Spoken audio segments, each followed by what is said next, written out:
ఈ చేపల కూర వండుతున్న ప్రతిసారి నాకు చిన్నప్పుడు జరిగిన ఒక విషయం గుర్తొస్తది. వేసవి సెలవులకి అమ్మమ్మ వాళ్ళ ఊరికెళ్ళాను. ఇంట్లో ఎంత పనున్నా అమ్మ ఒక్కతే చేసుకునేది గానీ, మాకు చెప్పేది గాదు. అదే అలవాటున అమ్మమ్మ వాళ్ళ ఇంట్లో గూడా అమ్మమ్మ వంట చేస్తా ఉంటే పడుకొని చూస్తూ ఉన్నాను. మామయ్య చేలో నుంచి వచ్చాడు.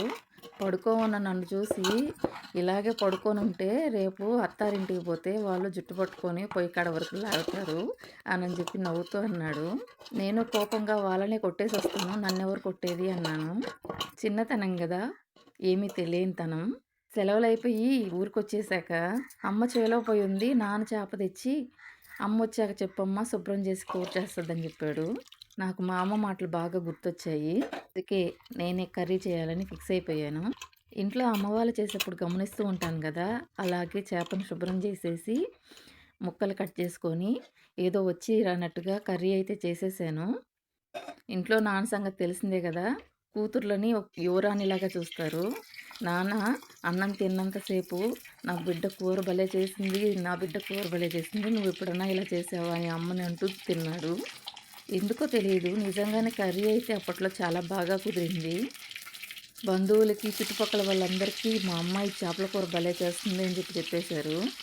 ఇక అందరూ అడిగేవారు, "ఎలా చేసావమ్మా? ఎలా చేసావమ్మా?" అనేసి. నాకైతే అప్పట్లో చాలా ప్రౌడ్ అనిపిచ్చేది. నేను సూపర్ అనేసి. సరే చేపల పులుసు స్టోరీ అయితే అయిపోయింది. ఇక ఇప్పుడు మన కర్రీలోకి వచ్చేస్తాం. నెల్లూరు చేపల పులుసు అని చెప్పేసి చాలామంది చాలా రకాలుగానే చేస్తున్నారు.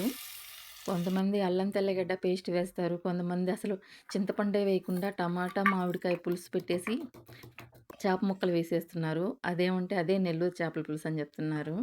మా నెల్లూరు చేపల పులుసుకి కేజీ చేపకి 100 గ్రాముల చింతపండు వేసుకుంటాము.